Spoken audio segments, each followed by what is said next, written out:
అందమైన చర్మ సౌందర్యం మీ సొంతం. Second aqua radiance deep cleansing gel.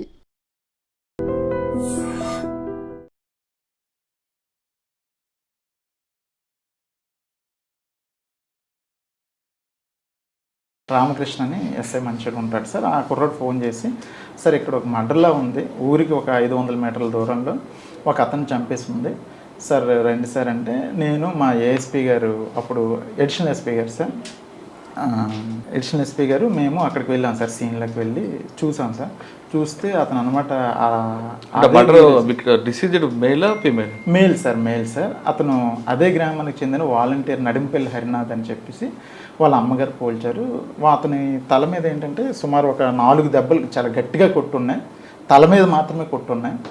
చూసాము, తల మీదే కొట్టున్నాయి అంటే ఏదో గ్రడ్జి మీద కొట్టాడేమో ఎవడో, అంటే అనుకోకుండా జరిగితే, అనుకోకుండా ఏదైనా రప్చర్ జరిగితే యాక్చువల్గా చెయ్యి మీద కాలు మీద ఎక్కడ పడితే అక్కడ కొడతారు, ఓన్లీ తల మీద కొట్టాడంటే ఏదో ప్లాన్గా కొట్టాడు అని అనుకున్నాను.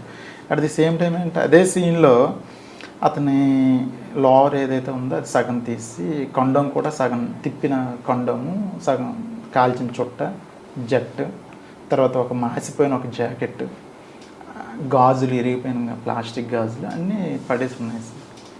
అయితే మేము ఏమనుకున్నామంటే జనరల్గా సీన్ చూసాక ఎవరికైనా ఏమనిపిస్తుంది అంటే ఇతను ఏదో ఎవరితోనో సెక్సువల్ కోర్స్కి వెళ్ళి ఉంటాడు, దానికి ఎవరో చూసి ఉంటారు, లేదా వాళ్ళు తాలూకు ఎవరో వచ్చి చంపేసి ఉంటారేమో అని చెప్పి మనం ఆ కోణంలో పూర్తిగా ఇన్వెస్టిగేషన్ వెళ్ళాం సార్. ఆ ఇన్వెస్టిగేషన్ వెళ్తూ లాస్ట్ కాలర్ని పిలిచి ఎగ్జామిన్ చేశాం సార్. లాస్ట్ కాలర్లో కూడా మాకు ఫ్రూట్ఫుల్ ఇన్ఫర్మేషన్ రాలేదు. తర్వాత అతని యొక్క CDRs అన్నీ మేము అన్నీ వెరిఫై చేసి సుమారు ఒక 4-5 మందిని, అంటే 4-5 పాయింట్ ఆఫ్ వ్యూలో అనమాట వెరిఫై చేసి సుమారు మా ఎస్పీ సార్ మురళీకృష్ణ సార్ అన్నట్టు ఒక 7 టీంని ఇచ్చారు సార్. ఒక్కొక్క టీం అన్నట్టు ఒక్కొక్క విషయాన్ని అనమాట వెరిఫై చేస్తే, అంటే ఒకరు అనమాట అతని యొక్క ఇల్లీగల్ కాంట్రాక్ట్స్ గురించి వెరిఫై చేస్తే, ఇంకొకరు అనమాట అతని యొక్క CDRs వెరిఫై చేస్తే, ఇంకొకరు అనమాట అతని IPDR అని వాట్సాప్ కాల్స్ ఉంటుంది అది వెరిఫై చేసేవాళ్ళు. ఇంకో టీం అనమాట ఇన్ఫర్మేషన్ కోసం మొత్తం తిరిగేవాళ్ళు, ఎక్కడ వచ్చిన ఇన్ఫర్మేషన్ కన్నట్టు వాళ్ళు ఎగ్జిక్యూట్ చేసేవారు సార్. అలాగే 7-8 టీంలు తిరిగి సుమారు ఒక 4 రోజుల వరకు మేము అదే పనిలో ఉన్నాం సార్. కాకపోతే ఆ ఊర్లో ఆల్మోస్ట్ అందరికి 100-150 మందికి ఎగ్జామిన్ చేస్తాం, కానీ ఎక్కడ మాకు ఎటువంటి క్లూ దొరకలేదు సార్. తర్వాత అది అట్ ది సేమ్ టైం ఏంటంటే మళ్ళీ మాకు అదే పోలీస్ స్టేషన్ లిమిట్స్లోనే జడ్గంగవరం విలేజ్ దగ్గర, జడ్గంగవరం విలేజ్ అవుట్స్కట్స్లో ఇంకో మర్డర్ జరిగింది సార్. అది May 1న జరిగింది. ఇది February 1, అది May 1న జరిగింది సార్.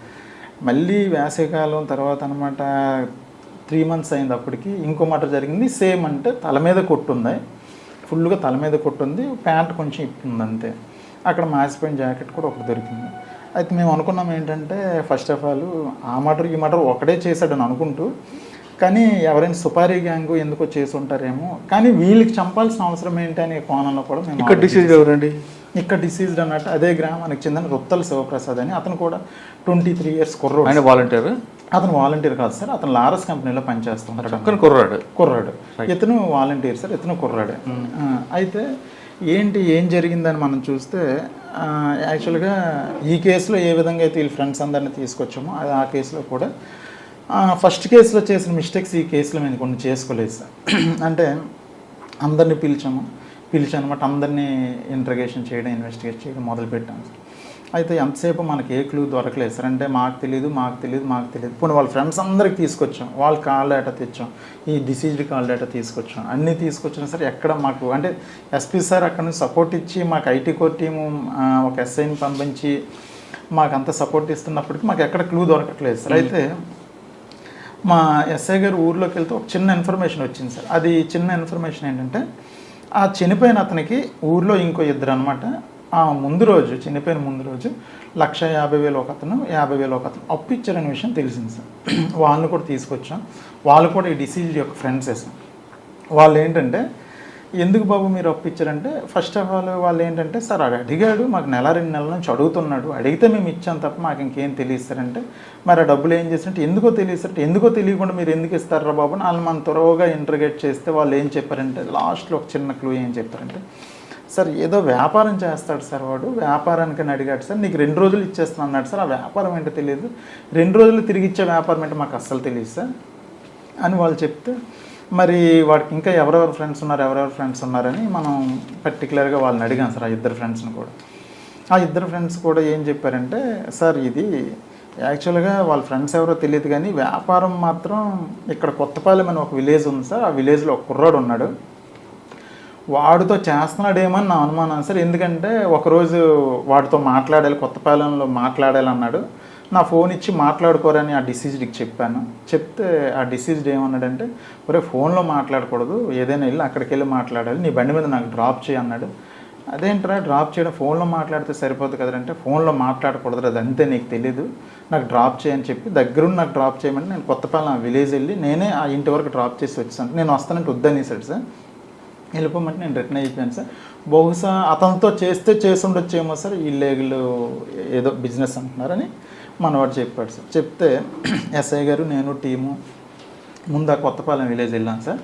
మేము కాన్ఫిడెన్షియల్గా ఇల్లు ఎక్కడ ఉందో చూసుకున్నాం, ఆ ఇంట్లో ఎవరెవరు ఉంటున్నారు ఏంటి, దానికి అక్కడ ఉన్న వాళ్ళు ఏం చేస్తుంటారని మేము వెరిఫై చేసుకున్నాం సార్. అప్పుడు తెలిసింది ఏంటంటే, ఆ ఇంట్లో పెచ్చేటి ఉపేంద్ర అని ఒక అతను కుర్రాడు ఉంటున్నాడు, బ్యాచులర్ ఉంటున్నాడు. అతను ఏంటంటే లారస్ కంపెనీలో అతను కూడా పనిచేస్తున్నాడు. అతను ఇప్పుడు ప్రస్తుతానికి డ్యూటీకి వెళ్ళాడని చెప్పారు సార్. అయితే మనం అతని ఫోన్ నెంబర్ కూడా తీసుకుని ఇమీడియట్గా అనమాట ఎస్పీ సార్కి చెప్పి CDR పెట్టాను సార్. CDR పెడితే అతను ఫోన్ అన్నట్టు ప్రస్తుతానికి స్విచ్ ఆఫ్ వచ్చింది, టవర్ లొకేషన్ కూడా స్విచ్ ఆఫ్ వచ్చింది. అయితే ఈలోపు ఏంటంటే లారస్ కంపెనీలో పనిచేస్తున్నాడని తెలిసి లారస్ కంపెనీలో మనం ఏంటంటే సూపర్వైజర్ ఒక అతను, మేము ఎవరైతే చనిపోయిన ఫ్రెండ్స్ని తెచ్చామో ఆ తెచ్చినలో ఒక అతను లారస్ కంపెనీలో సూపర్వైజర్ కూడా ఉన్నాడు. అతను పోల్చాడు సార్. సార్ ఆ లారస్ కంపెనీలో పనిచేసి కొత్తపాలెంలో ఉన్న విలేజ్లో ఉన్న అబ్బాయి పేరు అయితే ఉపేంద్ర సార్.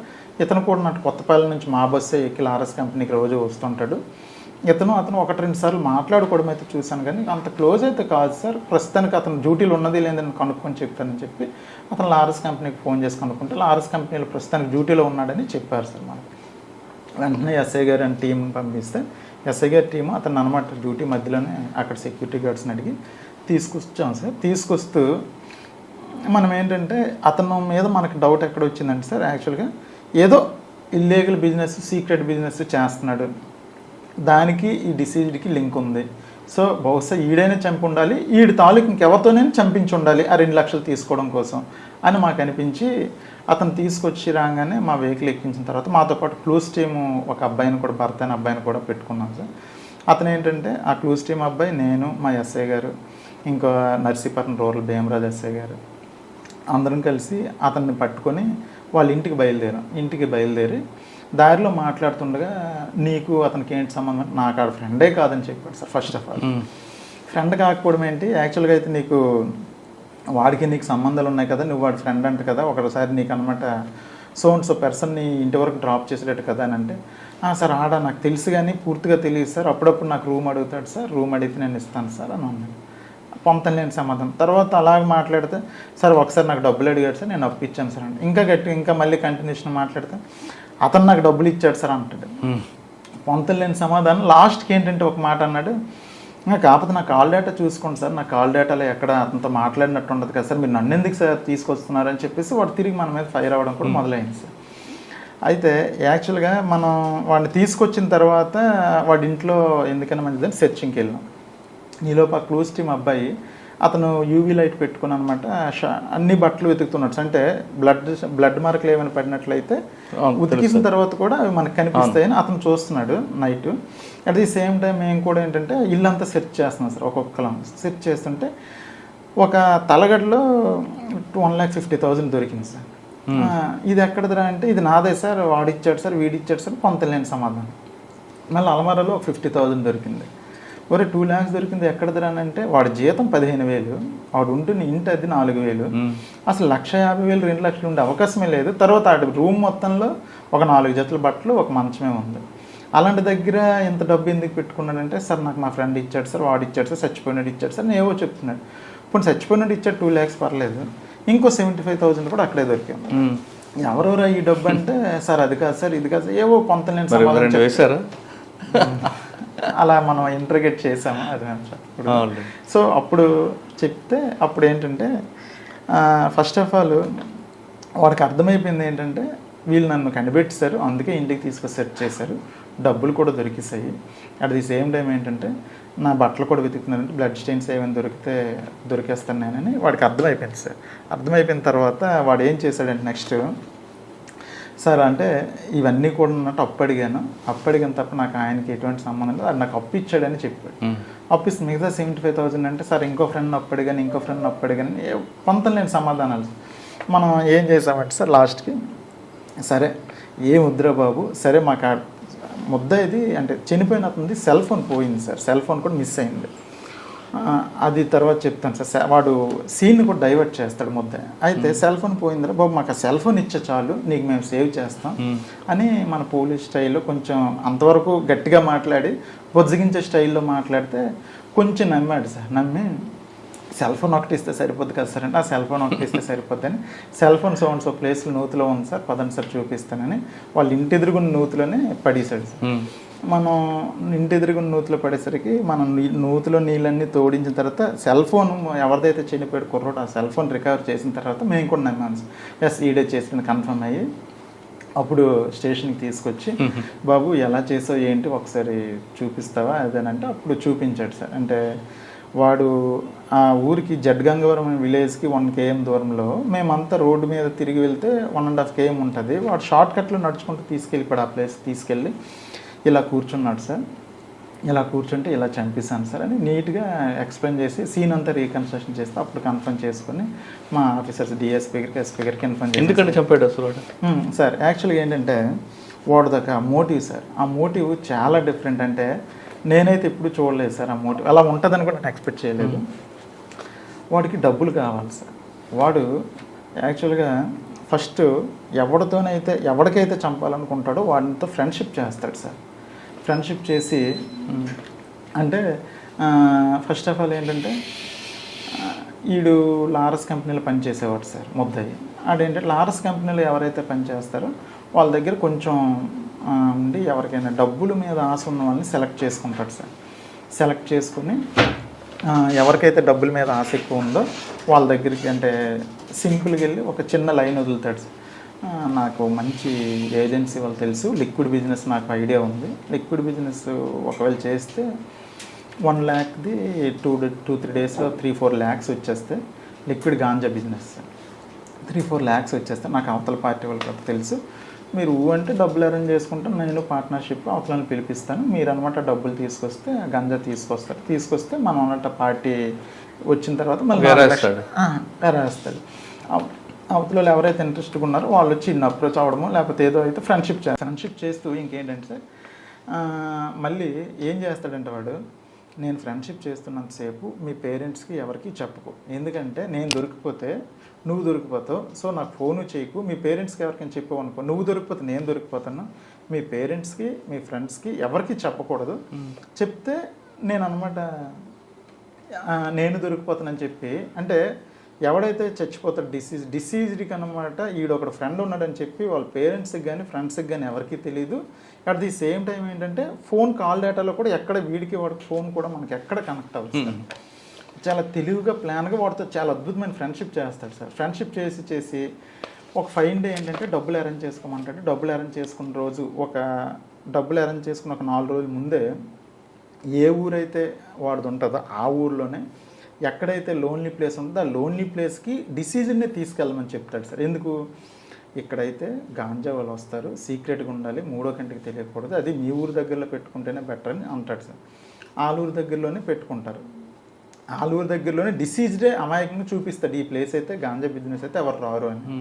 ఆ ప్లేస్ చూపించిన తర్వాత ఒక కర్ర కూడా తీసుకొని రమ్మంటాడు సార్. ఎందుకంటే ఆ లిక్విడ్ గాంజా తెచ్చిన వెంటనే అది భూమిలో పాతి పెట్టాలి, పాతి పెట్టాక 2వ రోజుకి అందులో గ్యాస్ ప్రొడ్యూస్ అవుతుంది, ప్రొడ్యూస్ అయిన తర్వాత దాన్ని మనం అమ్మితే 2-3 రేటుకి వెళ్తుంది, రేపే వచ్చేస్తారు పార్టీ అని చెప్తారు. ఆ డిసీజ్లు ఏంటంటే వీడు చెప్పే మాటలు ఎక్కువ నమ్ముతారు సార్, అంత బాగా నమ్మిస్తాడు. ఫ్రెండ్షిప్ కూడా చాలా బాగా చేస్తాడు. చేశాక అంటే చంపేసిన ఒక 3-4 రోజుల ముందు ప్లేస్ చూసుకుంటారు, కర్ర ఏర్పాటు డిసీజ్డే చేసుకుంటాడు ఒక విధంగా, ఆడే తెచ్చుకుంటారు సార్ ఒక విధంగా. అవన్నీ తెచ్చుకున్న తర్వాత సార్ ఒక రోజు అనమాట డబ్బులు వచ్చిన రోజు అనమాట, డబ్బులు రేపు వచ్చేస్తానంటే వాడు ఇద్దరు కలిసి సీన్లోకి వెళ్తారు. వెళ్ళిన తర్వాత ఒక లోన్లీ ప్లేస్లో ఆ ఊరు దగ్గరలోనే ఎందుకు సెలెక్ట్ చేసుకుంటుంటే అక్కడ ఊర్లో చచ్చిపోతే ఊరోళ్ళ మీదకి వెళ్ళిపోతే తప్ప బయట మీద ఎవరికి దృష్టి రాదని. అంత దారుణమైన ఆలోచన సార్ ముద్దాయిది. అయితే ఏంటంటే అక్కడికి వెళ్ళి అక్కడ అనమాట ముద్దాయి అనమాట కర్ర తీసుకొని ఇక్కడ ఈ ప్లేస్లో తవ్వాలని ప్లేస్ సెలెక్ట్ చేసి ఎవరు ర్యాంట్ అయ్యి చూసి వాడు అలా కూర్చొని ఏదో ఫోను ఏదో మాట్లాడుతుంటే వెనక నుంచి గట్టి కొట్టేస్తాడు. కంటిన్యూషన్గా చంచిపోయినంత వరకు తల మీద కొట్టేస్తాడు సార్ అదే కర్రతో తల మీద కొట్టేసి చంపేస్తాడు సార్. చంపేసిన తర్వాత ఆ జేబులో ఉన్న డబ్బులు పట్టుకొని వెళ్ళిపోతాడు సార్. ఆ విధంగా చేస్తాడు. సరే అండి, జేబులో డబ్బులు తీసుకెళ్తారు, అంతవరకు బాగానే ఉంది. మరి ప్యాంట్ ఎప్పుడు ఎందుకు పిన్నిసి కండం పెట్టి? Exactly sir. అయితే ఏంటంటే వాడు ఏంటంటే మొత్తాన్ని సీన్ని రీకన్స్ట్రక్షన్ చేస్తాడు సార్. చేసి మన కేసు మొత్తం డైవర్ట్ చేస్తాడు సార్. ఎంత దారుణంగా డైవర్ట్ చేస్తాడంటే ఇప్పుడు జడ్ గంగవరం కేసులో కూడా చనిపోయిన అతని సెల్ ఫోన్ తీసుకొని ఇతనికి ఎప్పుడో ఒక అతని మీద కోపం ఉంటే అతనికి మిస్డ్ కాల్ ఇచ్చాడు సార్. అతను ఏంటంటే తెలియక 2-3 టైమ్స్ కాల్ చేసి ఎత్తాడు, మాట్లాడలేదు. మాట్లాడకుండా అనమాట ఫోన్ స్విచ్ ఆఫ్ చేస్తాడు. అంటే ఎత్తి ఒక 1 minute 2 minutes ఉండి ఫోన్ స్విచ్ ఆఫ్ చేస్తాడు. చేసి ఆ ఫోన్ తీసుకొచ్చి వాళ్ళ ఇంటి ఎదురుగున్న నూతిలో పడేశాడు. మనం ఆ చనిపోయిన అతను CDR తీసిన వెంటనే లాస్ట్ కాల్ రావడంటే వాడిని పట్టుకొని వస్తాం. వాడినే పట్టుకొని వచ్చాం. పట్టుకొని వస్తే అసలు చనిపోయినాడు ఎవడో తెలియదు అంటాడు వాడు. నీకు తెలియకపోతే లాస్ట్ కాల్ ఎందుకు చేస్తే నీకేంటి సంబంధం అంటాం మేము. టోటల్గా ఏంటంటే అసలు మొత్తం డైవర్ట్ చేసేస్తాడు. At the same time first కేసులో కూడా వీడు వాలంటీరు రెండో రోజు అనమాట పెన్షన్ డబ్బులు పంచాలి. పెన్షన్ డబ్బులు వచ్చాయి సార్. ఆ వచ్చిన పెన్షన్ డబ్బుల్ని ఏంటంటే వాడు వచ్చిన పెన్షన్ డబ్బుల్ని పంచడం కోసమని పంచాయతీ సెక్రటరీ దగ్గర ఆ రోజు తీసుకొని ఆ డబ్బులు పట్టుకుని వెళ్ళిపోయాడు వాలంటీర్. 75,000 1,00,000 సార్ పట్టుకుని వెళ్ళిపోయాడు. వెళ్ళిపోతే అక్కడ చంపేసిన తర్వాత వాడికి ఏంటంటే అక్కడ బట్టలు ఇప్పేసి కొండమని అంటే ఏంటంటే వాడికి ఇల్లీగల్ అఫైర్స్ ఎక్కువ ఉంటాయి సార్. సో ఆ ఇల్లీగల్ ఎవరో చంపేశారని చెప్పి మనం అనుకోవడం కోసం డైవర్ట్ చేయడం కోసం ఒకటి కొండం, గాజులు, తర్వాత ఏంటంటే సగం కాల్చిన చుట్ట, మాసిపోయిన ఒక జాకెట్ అన్ని పడేస్తాడు సార్. దానికి అందరూ ఏమనుకుంటారంటే వీడికి ఎవరితోనో ఇల్లీగల్ ఉంది, సో అందువల్ల ఎవరో వచ్చి చంపేశారు అనుకుని మనం అంతా ఆ కోణంలోనే పూర్తిగా డైవర్ట్ అయిపోతారు సార్. కేసు అంతా డైవర్ట్ చేసేస్తాడు సార్. అంటే ఈ తెలివితేటలన్నీ ఏంటంటే ఫస్ట్ 2 మర్డర్ కేసులు వడ్డాది మర్డర్లు ఉండేటప్పుడు చేసినప్పుడు కూడా అలాగే డైవర్ట్ చేసి 2 కేసులు మీకు డిటెక్ట్ అయ్యి ఇంకా 3 ఎలా బయటకు వచ్చాయి సార్? యాక్చువల్గా ఫస్ట్ కేసు ఎప్పుడైతే మనకి ఆడు చెప్పాడో చెప్పిన తర్వాత మన స్టేషన్కి తీసుకొచ్చి ఎస్పీ సార్కి చెప్పాను సార్ ఇలాగని. సార్ వీడికి వడ్డాది మడుగులో కూడా కేసు ఉందంట సార్, కేసులు ఉన్నాయంటే ఒక వడ్డాది మడుగుల ఎస్ఐతో కూడా మాట్లాడమని చెప్పారు సార్. చెప్తే వడ్డాది మడుగుల ఎస్ఐతో మాట్లాడాను సార్. మాట్లాడుతూ వడ్డాది మడుగుల ఎస్ఐ గారు దామోదర్ నాయుడు అని ఉన్నారు. ఆయన ఏం చెప్పారంటే సార్ అతనైతే మాత్రం అతనితో ఎంఓ ఉంది, ఏదైనా సీన్ని రీకన్స్ట్రక్షన్ చేసి రీక్రియేట్ చేస్తాడు, టోటల్గా డైవర్ట్ చేసేస్తాడు. మా 2 మర్డర్ కేసులు కూడా 21లో జరిగాయి, 2021లో. ఆ రెండింటిలోనైతే డైరెక్ట్ కండోమ్ పెట్టాడు ఒక దాంట్లో అన్నట్టు మల్లెపూలు పెట్టాడు. టోటల్ మనం డైవర్ట్ అయిపోయాము. కానీ చివరికి అనమాట మనకి డిటెక్ట్ అయింది. కానీ ఎక్కువ డబ్బులు కూడా చంపడు, 50,000 లక్ష రూపాయలకే చంపేస్తాడని చెప్పాడు సార్. చెప్తే మన ఫస్ట్ మర్డర్ కేసులో కండోమ్ పెట్టాడు, గాజులు పెట్టాడు, జాకెట్ పెట్టాడు, ఇవన్నీ పెట్టేసరికి మళ్ళీ వచ్చి మన ఇతను అడిగితే ఫస్ట్ ఇతను ఒప్పుకోలేదు సార్. అయితే ఫస్ట్ మర్డర్ కేసులో చనిపోయిన అతని యొక్క తల్లి వాడు కలిసి ఇంట్లోకి వెళ్ళి లాస్ట్ అనమాట వీళ్ళిద్దరే బయటకు వచ్చారు సార్. మన కంప్లైంట్లో కూడా ఫస్ట్ డిసీజ్డ్ వాళ్ళ అమ్మ అనమాట ఏం చెప్పిందంటే ఎవడో ఫ్రెండ్ వచ్చాడు, ఆ ఫ్రెండ్ వచ్చి మా అబ్బాయిని బయటకు తీసుకెళ్ళాడని చెప్పింది తప్ప పలానా వ్యక్తిని ఆవిడకి తెలియదు. ఆవిడ ఓల్డ్ సార్, ఆవిడ చెప్పలేకపోయింది. కాకపోతే ఆవిడని పిలిపించాను. ఈవిడిని చూపిస్తే నాయన ఈడే బాబు, వీడే నా కొడుకుని లాస్ట్ చివరిసారిగా తీసుకెళ్ళిందని ఆవిడ ఒప్పుకుంది. వాడికి అనమాట తిట్టి గట్టిగా అడిగేసరికి నేను కదంటే ఆ ముసలావిని బయటికి తీసి ఇప్పుడు చెప్పురా పెద్ద ఆవిడ పోల్చింది కదా, ఇప్పుడైనా చెప్పరా నువ్వే కదా తీసుకెళ్ళి ఆ రోజు. నేనే చేశాను సార్, ఇలా చేశాను చెప్పాడు. అది కూడా ఎలా చేసావు చేసి చూపించడానికి సీన్ రీకన్స్ట్రక్షన్ చేయమంటే సీన్ రీకన్స్ట్రక్షన్ చాలా నీట్గా చేశాడు. చాలా షార్ట్ కట్లు వెళ్దాం. తర్వాత వాడు ఎక్కడికైనా వెళ్ళేటప్పుడు ఏంటంటే ఫోను అక్కడ వరకు మాట్లాడతాడు, అక్కడ స్విచ్ ఆఫ్ చేసేస్తాడు. చేసి అక్కడికి వెళ్ళి మర్డర్ చేసి డబ్బులు తీసుకొచ్చేసి మళ్ళీ స్విచ్ ఆన్ చేసుకుంటాడు. మళ్ళీ ఇమీడియట్గా వాడు ఏంటంటే 7 o'clock 8 o'clock సి షిఫ్ట్ ఉంటుంది లారస్ కంపెనీకి వెళ్ళిపోతాడు. అంటే నేను ఆ టైంలో అక్కడ లేను అని ప్రూవ్ చేసుకోవడానికి కూడా వాడు చాలా టెక్నికల్గా కూడా మొత్తం ప్లాన్డ్గా ఉంటాడు. ఏమంటే నేను కంపెనీలో ఉన్నాను అంటాడు. సాయంత్రం 5 నుంచి 6 లోపు మర్డర్ అవుద్దని ఎవరు ఎక్స్పెక్ట్ చేయరు, 6-6:30 అవుద్దని ఎవరు ఎక్స్పెక్ట్ చేయరు. ఆ విధంగా మొత్తం మిగతా 3 ఎలాగ వచ్చాయండి బయటికి? ఆ 2 అయ్యాయి కదా సార్. అయితే దాని నెక్స్ట్ ఏంటంటే సార్ మునగపాకది కూడా సేమ్ అటువంటి మర్డర్ సార్. ఆ చనిపోయిన అతను కూడా లారస్ కంపెనీలో పనిచేస్తూ ఉంటాడు. అతను ఏంటంటే 22లో చనిపోయేటప్పుడు ఇలాగే బిజినెస్ అని చెప్పేసి వాళ్ళ ఇంటి వాళ్ళ దగ్గర సేమ్ 1,00,000 2 లక్షలు 1,00,000 రూపాయల దాకా వాళ్ళ ఇంటి వాళ్ళని అడిగి బలవంతంగా అడిగి పట్టుకొని వెళ్ళి చనిపోయాడు అతను కూడా. అతనికి తల మీద సేమ్ దెబ్బలు. సో దాని విషయంలో మనం ఏం చేసామంటే అదే టైంలో మునగపాక ఎస్ఐ టైంలో మునగపాక మర్డర్ అయ్యేటప్పుడు భీమరాజు ఎస్ఐ గారు తర్వాత సార్ వాళ్ళు కూడా అక్కడ సార్ పేరు పి శ్రీనివాస్ సార్ వాళ్ళు కూడా అక్కడ ఉండి దానికి అనమాట ఇన్వెస్టిగేట్ చేస్తే వీళ్ళంతా సేమ్ ఎంఓ సేమ్.